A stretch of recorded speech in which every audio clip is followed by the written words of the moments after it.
रघुवीर साहे का साहित्यिक परिचय। जीवन परिचय। रघुवीर साहे समकालीन हिंदी कविता का नागर चेहरा है।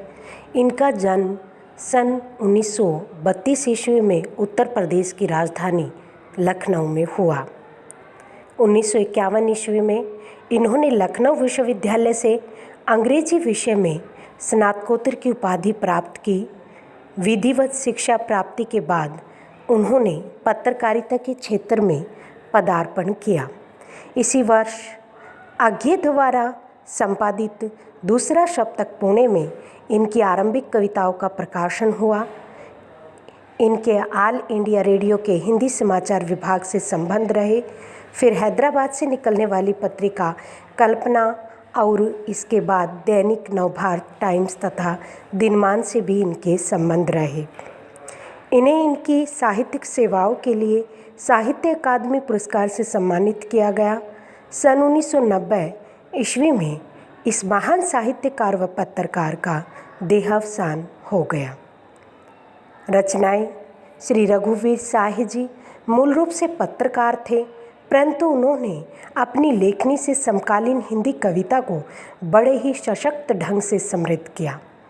इनकी प्रमुख रचनाओं के नाम इस प्रकार हैं: काव्य संग्रह सीढ़ियों पर धूप में, आत्महत्या के विरुद्ध, हंसो हंसो जल्दी हंसो लोग भूल गए हैं, कहानी संग्रह रास्ता इधर से है, जो आदमी हम बना रहे हैं, निबंध संग्रह दिल्ली मेरा प्रदेश, लिखने का कारण, उभे हुए सुखी आदि। साहित्यिक विशेषताएं। रघुवीर साहे पेशे से पत्रकार होते हुए भी समकालीन हिंदी कविता के एक सशक्त कवि माने जाते हैं। इन्होंने लघु की महत्ता को स्वीकार करते हुए घर मोहल्ले के चरित्रों पर कविता लिखकर उन्हें अपनी चेतना का स्थायी नागरिक बनाया है। इन्होंने घटनाओं में निहित विडंबना और त्रासदी को देखते हुए महज बड़े कहे जाने वाले विषयों या समस्याओं पर भी दृष्टि नहीं डाली, अपितु जिन्हें समाज में हाशिए पर रखा जाता है ऐसे अनुभव को भी अपनी रचनाओं का विषय बनाया है।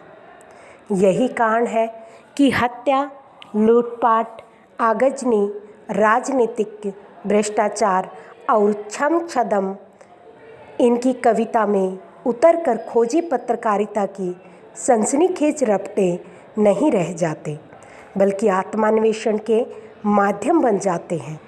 इनके पास जातीय व्यक्तिक स्मृतियाँ नहीं के बराबर है, इसलिए इनके दोनों पाँव वर्तमान में ही गड़े हैं। इनकी कविता मार्मिक उल्लास और व्यंग्यबुझी खुरदरी मुस्कानों से पटी पड़ी हैं।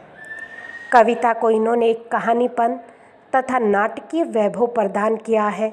इनकी साहित्यिक विशेषताएं निम्नलिखित है। समय की अवधारणा। समय के बारे में रघुवीर साहे की एक अवधारणा उनके लेखक के विषय के विकास के प्रारंभिक चरण में ही मिलती है। सीढ़ियों पर धूप में एक स्थान पर उन्होंने लिखा है, रचना के लिए किसी न किसी रूप में वर्तमान से पलायन आवश्यक है। कोई कोई ही इस पलायन को सुरुचिपूर्वक निभा पाते हैं। अधिकतर लोग अतीत के गौरव में लौट जाने की भद्दी गलती कर बैठते हैं और यह भूल जाते हैं कि वर्तमान से मुक्त होने का प्रयोजन कालातीत होना है, अमृत जीवन का भूत बनना नहीं। समय के आर पार देखने की यानी कालातीत होने की यह लेखकीय चाह रघुवीर साहे के व्यक्तित्व में, उनके काव्य में भी व्यक्त होती है। वैचारिक आयाम। रघुवीर साहे की कविता विभिन्न विचारों को प्रकट करती है। उनके वैचारिक आयाम आम आदमी से लेकर राष्ट्र तक दृढ़ता से अपना पक्ष प्रस्तुत करते हैं। रघुवीर साहे ने अपने समय और समाज को काफ़ी गहराई में उतर कर देखा था। उन्होंने लिखा है, समाज की समझ का मतलब है समाज में मनुष्य और मनुष्य के बीच जितने गैर इंसानी रिश्ते हैं उनकी समझ कहाँ से वे पैदा होती है, इसकी समझ और उनकी जड़ों तक पहुँच इतिहास की समझ। वे यह भी मानते थे कि अगर इंसान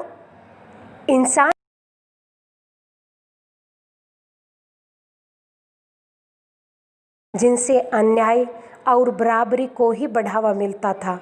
शोषक वर्गों की नुमाइंदगी करने वाला राजनेता किसी रचनाकार को भी अभिव्यक्ति की स्वतंत्रता ने नहीं देना चाहते थे। राजसत्ता की है प्रवृत्ति इमरजेंसी में एक सच्चाई बनकर सामने आ गई जब कविता में भी सेंसरशिप लागू हो गई थी। यथार्थ चित्रण 60 वर्षों में लिखी गई रघुवीर साहे की बहुत सी कविताएं अपने समय की आर पार जाती हुई समाज के यथार्थ की रचनाएं बन जाती हैं।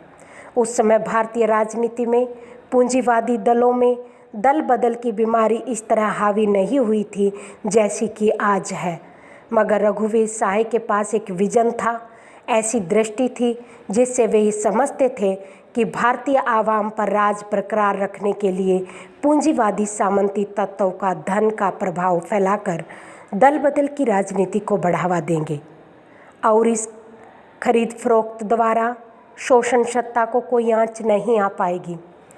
जबकि दल बदल की यह राजनीति आकर्षक जनवादी नारों के ताने बाने और नए नए वादों के साथ देश पर हावी होगी। एक अधेड़ भारतीय आत्मा में इस स्थिति को रघुवीर साहे ने अत्यंत स्पष्टता के साथ व्यक्त किया है। गाकर सुनाता है जनवादी वादों के घोषणा, महामंत्री जनता के लिए नहीं वह विरोधियों को प्रमाण दे रहा है कि मैं दल बदल के योग्य व्यक्ति हूँ। जन पक्षधरता। रघुवीर साहे मनुष्य और मनुष्य के बीच समानता और सामाजिक न्याय की लड़ाई के प्रति अपने को प्रतिश्रुत किए हुए थे। इसीलिए वे ऐसे हर अमानवीय और क्रूर हरकत के खिलाफ आवाज़ उठाते थे जिससे समानता और भाईचारे के जनवादी मूल्य खंडित होते थे। अपने कविता संकलन कुछ पत्ते कुछ चिट्ठियाँ के प्रारंभिक निवेदन में उन्होंने लिखा है कि जिस तरह रचनात्मकता और आज़ादी एक ही मानवीय आकांक्षा के पर्याय हैं, उसी तरह समता की लड़ाई और कविता भी एक ही मानवीय उत्कर्ष के पर्याय हैं। उनकी कविता का यही वैचारिक आधार था जिसने उन्हें समय के आर पार देखता कवि या कालातीत रचनाकार बनाया है।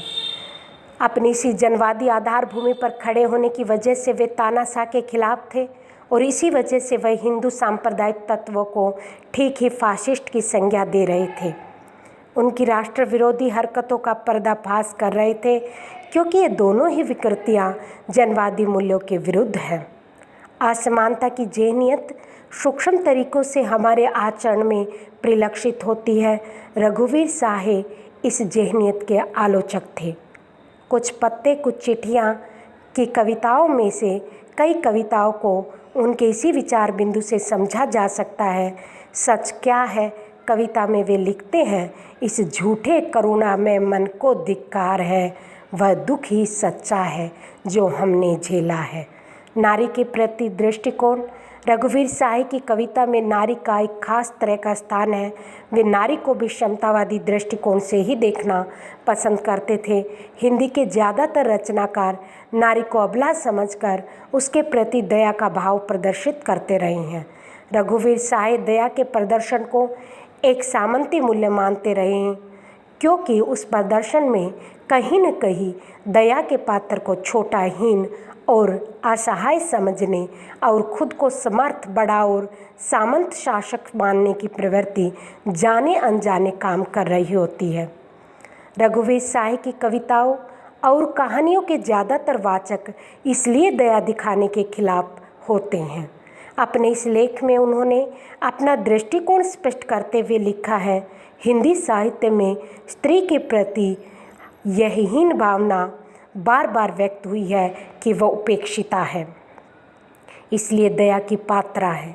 आधुनिक कहे जाने वाले साहित्य में पुरुष से उसके शरीर संबंध को विशेष महत्व दिया गया है, पर वहाँ भी उसके प्रति दया का भाव लेखक के मन से गया नहीं है।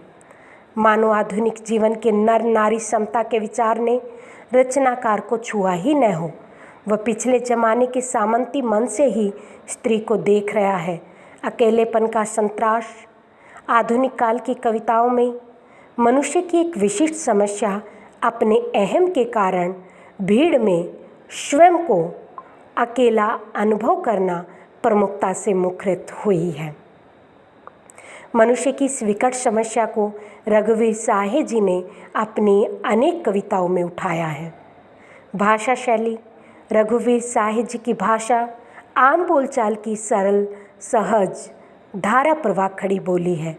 वस्तुतः इन्होंने सड़क, चौराहा, दफ्तर, अखबार, संसद बेस, बस, रेल और बाजार की बेलोस भाषा में लिखा है। इनकी शब्दावली में तत्सम तद्भव शब्दों की प्रचुरता के साथ साथ देसी विदेशी शब्दों का भी समन्वय देखने को मिलता है। प्रसाद गुण के साथ ओज गुण इनके काव्य का अभिन्न अंग है। इनकी भाषा में व्यंजना शब्द शक्ति की प्रधानता है। यह लोकोक्तियाँ एवं मुहावरे का प्रयोग करने में सिद्धहस्त हैं। अलंकारों के प्रति विशेष आग्रह न होते हुए भी इनकी भाषा में अनुप्रास, पुनरुक्ति प्रकाश, यमक, रूपक, उपमा, उत्प्रेक्षा, मानवीकरण आदि अलंकारों का प्रयोग हुआ है। इनकी काव्य भाषा में रस की जगह बौद्धिकता की प्रधानता है। छंदानुशासन के लिहाज से भी ये अनुपम है, परंतु उन्होंने ज़्यादातर बातचीत को सहज शैली में ही लिखा है। इसके अतिरिक्त उन्होंने अपने कथ्य के अनुरूप भावात्मक, प्रतीकात्मक, वर्णनात्मक व चित्रात्मक शैलियों का भी प्रयोग किया है। धन्यवाद।